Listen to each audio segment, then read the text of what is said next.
हमारा मोहल्ला है लखनऊ का पुराना इलाका राजाजीपुरम। यहाँ की गलियां इतनी सकड़ी हैं कि दो साइकिलें भी मुश्किल से निकलती हैं। हर घर एक दूसरे से सटा हुआ है और हर दीवार पर कान लगाकर सुन सकता है। इसी मोहल्ले में एक 2 मंजिला पुराना मकान था, शकुंतला त्रिवेदी का। लोग प्यार से शकुंतला आंटी कहते थे। शकुंतला आंटी की उम्र करीब 48-50 साल रही होगी। पति का देहांत 10 साल पहले हो गया था। 3 बेटियां, सोनम 22 साल की उम्र की, प्रिया 20 साल और सबसे छोटी नेहा 18 साल की थी। आंटी दिन रात सिलाई का काम करती, बच्चों को ट्यूशन पढ़ाती, अपनी तीनों बेटियों को पाल रही थी। मोहल्ले में सब कहते थे शकुंतला ने मर्द के बिना भी घर चला लिया। वह सोनम सबसे बड़ी थी, गोरी लंबी, बीए कर रही थी। प्रिया थोड़ी हट्टी कट्टी लेकिन हंसमुख। नेहा अभी अभी 12वीं पास की थी, सबसे शरीफ, सबसे खूबसूरत। 2024 नवंबर में सोनम की शादी तय हो गई। लड़का था रोहन शर्मा, गाजियाबाद का। रोहन की नौकरी नहीं थी और माँ बाप भी नहीं थे, बस एक चाचा थे जो उसे पाल रहा था। शकुंतला आंटी को यही एक बात अच्छी लगी कि रोहन घर जमाई बनकर रहेगा। बारात नहीं आई, बस 10-15 लोग आए।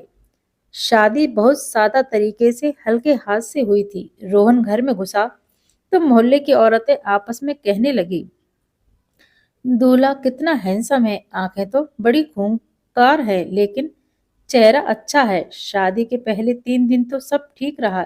चौथी रात से अजीब अजीब आवाजें आने लगी थी। पहले लगा नब्बे बाई शोर है, लेकिन फिर एक रात चीखें, रोना, छोड़ो नहीं, मम्मी बचाओ जैसी आवाजें। पड़ोसन पहले तो कान बंद करके सोई, फिर बर्दाश्त नहीं हुआ तो पहली रात सोनम की चीखें सुनी, दूसरी रात प्रिया रो रही थी, तीसरी रात नेहा की आवाज आई, भैया छोड़ दो, दर्द हो रहा है। चौथी रात शकुंतला आंटी की आवाज आई, हरामी, मेरी बेटियों को छोड़, मुझे मार ले। फिर जो थप्पड़ और रोने की आवाज। पांचवी रात को मोहल्ले के 4-5 मर्द इकट्ठा हो गए। रमेश चाचा, संदीप भैया और 2-3 लोग दरवाजा पीटने लगे, मगर कोई जवाब नहीं। अंदर से बस सिसकियां आ रही थी। पुलिस को फोन किया। इंस्पेक्टर तिवारी जी 20 मिनट में 10 सिपाहियों के साथ पहुंचे। दरवाजा तोड़ा गया और जो नजारा देखा उसके सबके होश उड़ा दिए। लिविंग रूम में शकुंतला आंटी फर्श पर नंगी पड़ी थी, होठ फटे हुए, आंख नीली, हाथ पांव बंधे हुए। सोनम सोफे पर थी, साड़ी फटी हुई, बाल बिखरे, आंखों में खून। एक कोने में प्रिया और नेहा एक दूसरे से लिपटकर रो रही थी, कपड़े तक नहीं थे। और बीच में रोहन खड़ा था, सिर्फ अंडरवियर में और हाथ में चाकू, आंखें लाल। पुलिस ने उसे पकड़ा तो उसने चाकू चलाने की कोशिश की। 2 सिपाही घायल हो गए। आखिर में उसे काबू किया गया। असली सच जो थाने में खुला, रोहन का असली नाम था रोहन उर्फ राजा भैया। उसका क्रिमिनल रिकॉर्ड 40 पेज का था।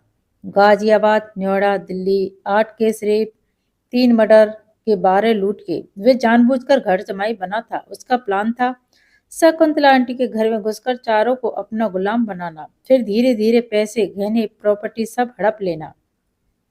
शादी के पहले ही दिन से उसने सोनम को ब्लैकमेल करना शुरू कर दिया था। पहली रात सोनम के साथ जबरदस्ती की, वीडियो बनाया, फिर बोला अगर किसी को बताया तो वीडियो वायरल कर दूंगा। दूसरी रात प्रिया को बुलाया, वही धमकी। तीसरी रात नेहा को और चौथी रात शकुंतला आंटी ने विरोध किया तो उन्हें भी नहीं छोड़ा। हर रात वह चारों को बारी बारी से अपने कमरे में बुलाता, जो ना मना करती उसे पीटता, चाकू दिखाता, वीडियो बनाता रहता। उसने प्लान बनाया था कि एक एक करके सबको प्रेग्नेंट कर देगा, फिर शकुंतला आंटी की सारी प्रॉपर्टी अपने नाम करवा लेगा। मामला इतना भयानक था कि 15 दिन में चार्जशीट तैयार हुई। फास्ट ट्रैक कोर्ट में रोज सुनवाई हुई। सोनम, प्रिया, नेहा, शकुंतला आंटी चारों ने गवाही दी। रोहन ने पहले तो सब इनकार किया, फिर वकील ने मानसिक रोगी बताने की कोशिश की, लेकिन मेडिकल रिपोर्ट में साफ था चारों को साथ बार बार से रेप हुआ था। 3 महीने बाद फैसला आया, उम्र कैद, 2 लाख जुर्माना। जज साहब ने कहा यह इंसान नहीं, हैवान है। समाज को तो ऐसे लोगों को जीने का हक नहीं।